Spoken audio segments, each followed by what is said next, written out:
Peace be with you and with your spirit. Welcome to another episode of St. Anthony's Tongue. I am your host, W. So, for the better part of 2 decades, a story has circulated that claims a rosary prevented Ted Bundy from committing a murder. So, did this story really happen? And what are the spiritual and historical truths that we can pull from it? But first, a disclaimer. I realize that some of you may be discovering my content for the first time, and while I'm new on YouTube and some other platforms, I have been hosting a podcast on supernatural Catholicism and mysticism for the last 3 years. I have a modest audience in other places. So, suffice to say, the rosary protecting someone from a serial killer is firmly in my wheelhouse. So this is not an attack on the rosary. My rosary is right here next to me. Rather, it's also not me scrutinizing the rosary. There is no ill intent in this video. This story in particular, though, it has some spiritual and theological consequences that we have to explore. Therefore, just as the church would investigate a miracle for its accuracy and spiritual harm, we must do the same for this story. So what is the story? Let's tell it. Just a quick note, I was initially just going to play a clip from a very prominent priest who often tells this story, but I did not want it to seem like I'm trying to defame this priest or that I have any issue with this priest. In fact, I admire this priest in many ways. Also, you can see this in many books, but again, I did not want to try to defame any authors who have included this in their books. But what I am going to do is I'm going to read the story that is detailed on Catholic.org. There is no byline, there's no one attached to it, so I felt more comfortable sharing this. And here is the story as it's retold by Catholic.org, but the same story near verbatim is what is repeated often by many priests in homilies and other viral videos. In 1978, Bundy's murderous spree at Florida State University's Chi Omega sorority house in Tallahassee left 2 young women dead and several others traumatized. However, one remarkable story of survival stands out from this night of horror, involving an inexplicable force that saved a young woman's life. Bundy, armed with a bloodied weapon from his previous attacks, barged into the room of another unsuspecting girl. Yet, in an astonishing turn of events, something powerful and mysterious stopped him. The weapon was somehow thrown from his hand, and Bundy was repelled from the room. What could have caused such an extraordinary intervention? The answer lay in a simple yet profound act of faith. The young woman in the dormitory had promised her mother that she would pray the rosary every night before going to bed, seeking divine protection. That fateful night, she fell asleep clutching the rosary in her hand. When the police arrived, they found her in a state of profound shock, almost paralyzed by fear. She refused to speak to anyone but a priest. A Monsignor, in some accounts this is given as Monsignor William Kerr, was summoned, and she recounted her promise to him. Years later, as Bundy awaited execution on death row, he requested to speak to a priest. By a twist of fate, the same Monsignor who had comforted the young woman visited Bundy. During their conversation, Bundy confessed his bewilderment about that night. He described how an unseen force had overpowered him and prevented him from committing another murder. The priest explained the source of that force. He told Bundy about the girl's promise and the rosary she held. He revealed that the power of the rosary, which Bundy had unknowingly encountered, had indeed saved her life. This revelation left even the hardened killer pondering the mysterious power that had thwarted his deadly intentions. All right, so to recap this story, in 1978, Ted Bundy attacked women at the Chi Omega sorority house at FSU in Tallahassee, Florida. He killed 2 and then went to kill a 3rd, but he saw that this woman was praying a rosary, and a mysterious force field pushed him away. And he later recounted the story to a priest while on death row. Now let's explore the spiritual fruits and historical accuracy. So unlike other people in this Catholic space, I'm actually totally fine with sharing stories in which we cannot prove their historical accuracy, as long as it fits 2 criteria, and this is just my personal take in when I share these extraordinary events. 1, I share them as long as the stories do not prove spiritual harm, and two, that they aren't complete and utter fabrications. For instance, if you're familiar with my podcast, if you're familiar with my work on Instagram and TikTok, you may know that I talk about Blessed Anne Catherine Emmerich quite a bit. She was a 17th century mystic, and she's known for her many visions of Christ, Mary, and the saints. However, it has been proven that some of her visions were exaggerated by her translators. But I still am fine with sharing these stories. And so is the church. The church has not banned these visions. Now, why am I comfortable doing that, and why does the church do that? It's because there are still spiritual fruits that can be found in these visions. There's no spiritual harm. So even though we cannot prove the historical accuracy, these stories can still help the faithful. So even if we can't prove their accuracy, or if her translator embellished them, they still have the ability to improve our faith. So I am still fine with sharing stories like that. Also, her stories are based upon historical events, stories in the Bible. So if they are embellished, it's fine as long as they're not incorporating anything heretical.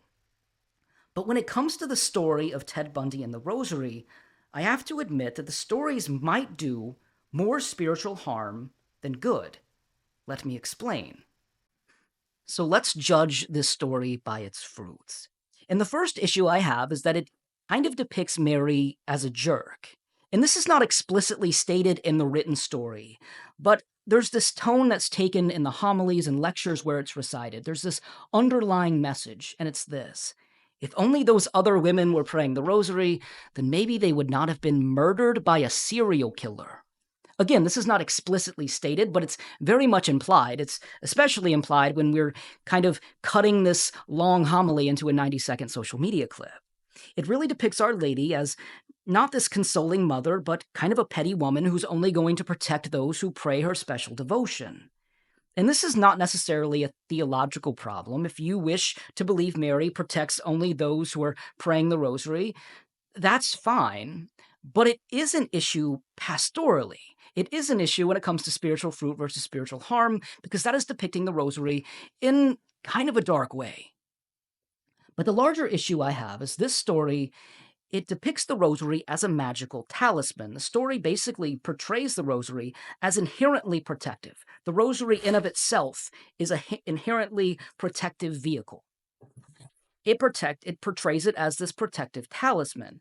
And this kind of gives the temptation to see the rosary in almost an OCD type way, especially for the more scrupulous of us. I need to pray this rosary, protect myself from serial killers or harm. It can kind of breed this OCD-like view of a very sacred devotion.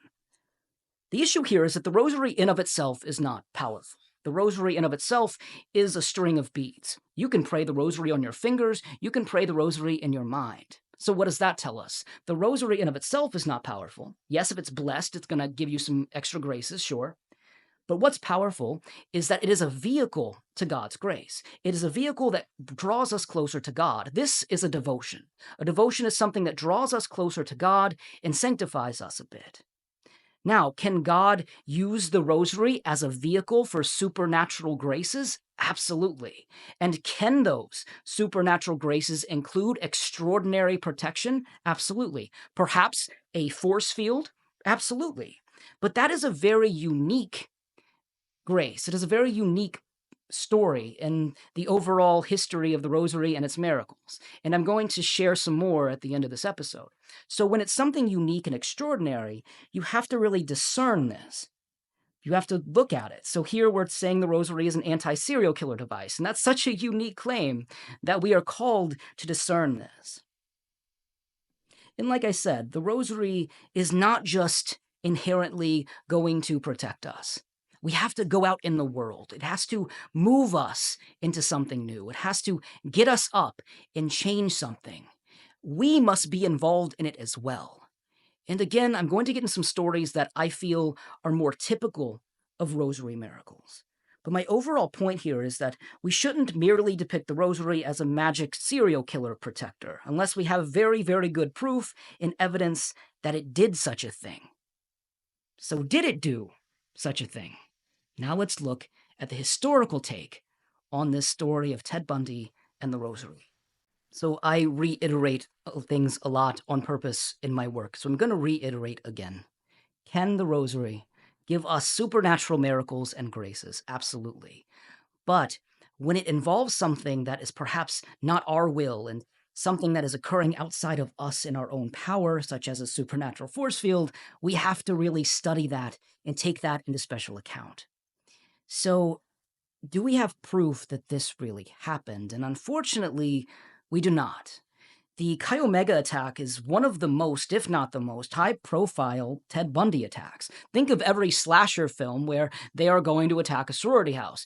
A lot of that is based upon the Ted Bundy attack. And since it's such a famous attack, we have a really good and solid historical record of it.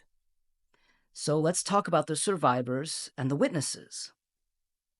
While some verbal retellings, when they are giving homilies and such, it gives the impression, and some have outwardly stated it, that there was only one sole survivor, and this was the survivor praying the rosary. But that's not necessarily true. There were over 30 women in the house at the time, and Ted Bundy only attacked a single part of the sorority house.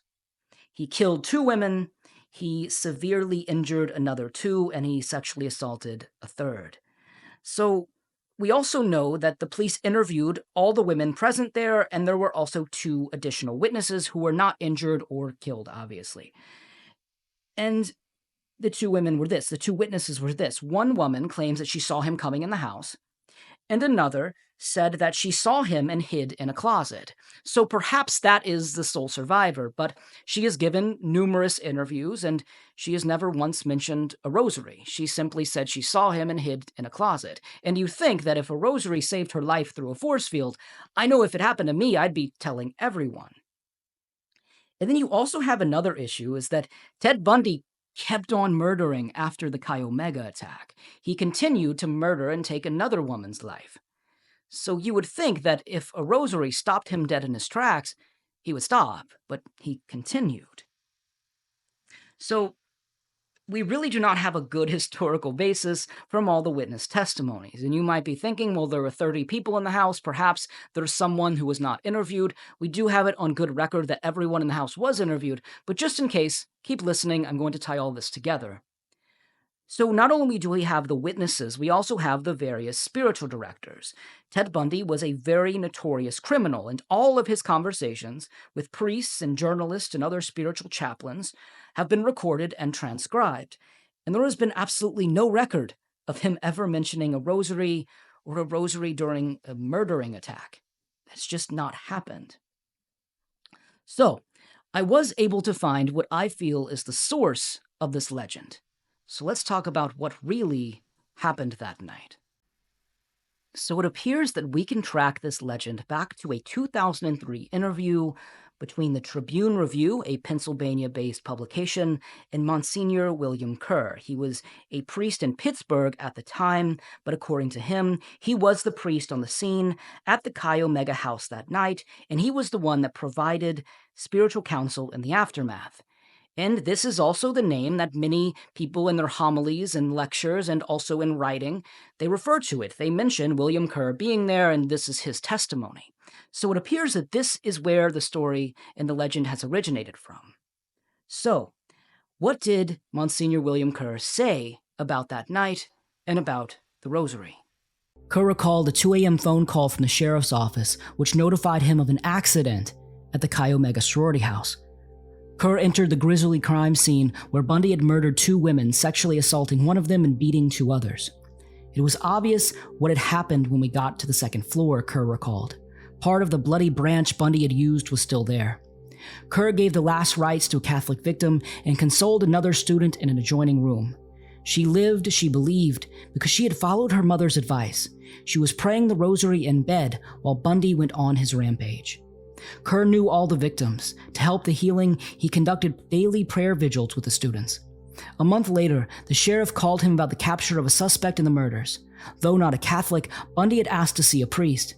The sheriff told Kerr he did not have to come. Bundy was an escape artist, the sheriff warned. If he held Kerr hostage, there would be no negotiations. I said, "Sheriff, If he wants to see a priest, then I have to come. They sat across from each other at a wooden table. Kerr could hear the scratches on the machine that recorded their conversation. He remembered Bundy's charm and apology for bringing him out late. I know you've been told I'm dangerous, but you're safe, Bundy told the priest. This man was extreme, Kerr said. He could step out of where he was and into something else and take the conversation anywhere.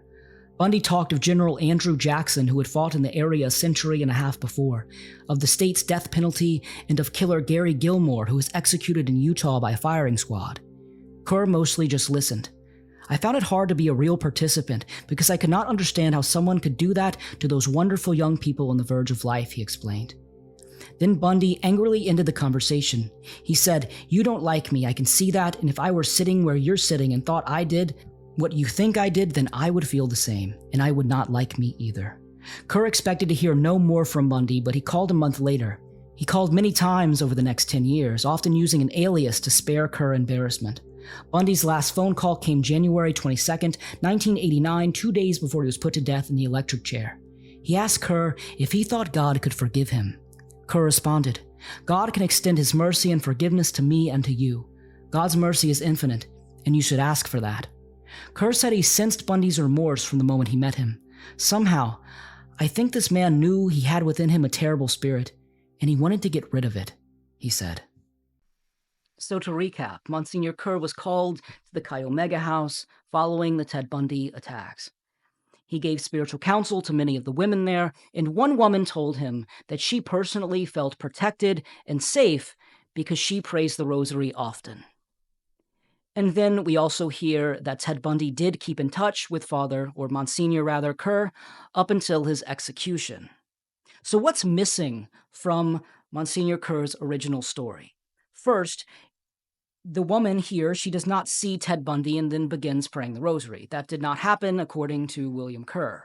Secondly, there is no mention of a spiritual force field knocking Ted Bundy back. That does not happen in any of Monsignor Kerr's correspondence. And there was a phone call on death row from Bundy to Kerr, but there was no mention of a rosary whatsoever, according to Kerr in his initial statement and article. So it appears what we have here is something that often happens in urban legends of sorts. It's this game of telephone. It appears that Monsignor Kerr in 2003 told a story of a woman attributing her safety to the rosary.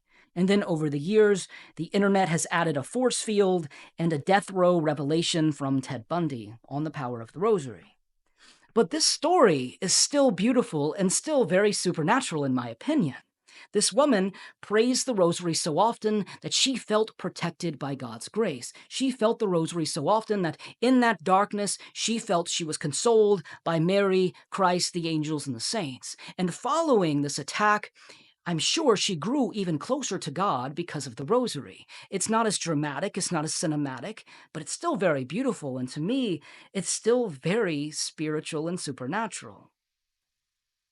But I want to really tell you a lovely supernatural story involving the rosary. To me, that kind of showcases, I don't want to say normal, but a typical way the rosary protects us. Because here we have a force field and we have something that's kind of beyond our control. But there's another story that I want to tell you that I think is the perfect example of how the rosary often protects us in a very supernatural way. And that is the story of Our Lady of Kibeho. So Our Lady of Kibeho is a 1980s church-approved Marian apparition, and it occurred in Rwanda during the Rwandan genocide. Mary appeared to 3 children and asked them to pray the Our Lady of Sorrows chaplet and also spread that devotion to hopefully end the genocide. And what I like about this story, and I'm greatly summarizing it here, but the Our Lady of Sorrows chaplet was miraculous, and it saved all of the children. But more specifically, it saved them in a unique way that I also think is very typical of these miracles. It did not create a force field. Rather, when the children prayed it, they felt courage. They felt strength. They did not have fear. They even felt supernaturally pulled to go hide in certain areas and to go seek refuge in certain areas. And I think this is more typical of a Marian miracle or any miracle really, because our will is still involved. We still have free will in that moment. We still have an opportunity to work alongside God. It's not God changing the situation, but God changing us in a way that we still take part in. I think this is usually how these type of miracles work. That's why I'm saying I am all open, and I would love if I could prove a supernatural force field from the Rosary. But that's such a unique case, we have to study it. And I would say there are probably some other similar elements. You have some stories from the St. Benedict medal and more that maybe we should explore as well. But this story in particular, it was so extraordinary in the larger realm of rosary miracles. But this Our Lady of Cabello story is usually more similar and akin to how this works. Sometimes subtle, sometimes powerful. But the children merely prayed the chaplet and they felt the love of a mother. They felt the comfort of a mother. But they were also moved supernaturally and kind of received those interlocutions and even visions to go and hide elsewhere. Now, I'm also comparing apples and oranges. I'm comparing Mary trying to end a genocide and promote a devotion versus a terrible but rather small serial killer attack. In the grand scheme of things, those are two very different things. But I do think that Our Lady of Cabello is often the more subtle but profound way that the Rosary works in our lives in a very transformative way. So, my final thoughts are this. If you've been following my work over the years, you've heard me say this before, but the church needs the supernatural. It needs the supernatural because it finally forces us to go outside of our minds and be in awe of God. The miracles, the apparitions, the stigmatas, these things force us to go beyond the intellect. Many of us, too many of us, almost purely approach the faith through the mind, and we negate the heart, and we negate this childlike sense of wonder that was commanded even by Christ. However, when we come across these stories, just like the church does, we still need to judge them by their fruits and also see what it is trying to tell us. So even though it might sound amazing and interesting, we also have to judge it by potentially what it could be revealing. So the rosary is a very, very, very powerful tool, and it's a protective tool. I will say that too. It is a beautiful devotion, but its goal is not to create this supernatural anti-serial killer force field. The goal of the rosary is to elevate our souls closer to God, so close that we become transformed by Him and better reveal God to the world. And yes, there are times where our soul becomes so intertwined with God in prayer, including the rosary, that our will becomes His will and His will becomes our will, and we are supernaturally moved to make the right choices, even protective choices. But overall, the rosary isn't just a protective talisman, it is a transformative devotion. It is a vehicle that drives us closer to God, but yes, if you pray it, miracles will occur. Thank you for listening. God bless you.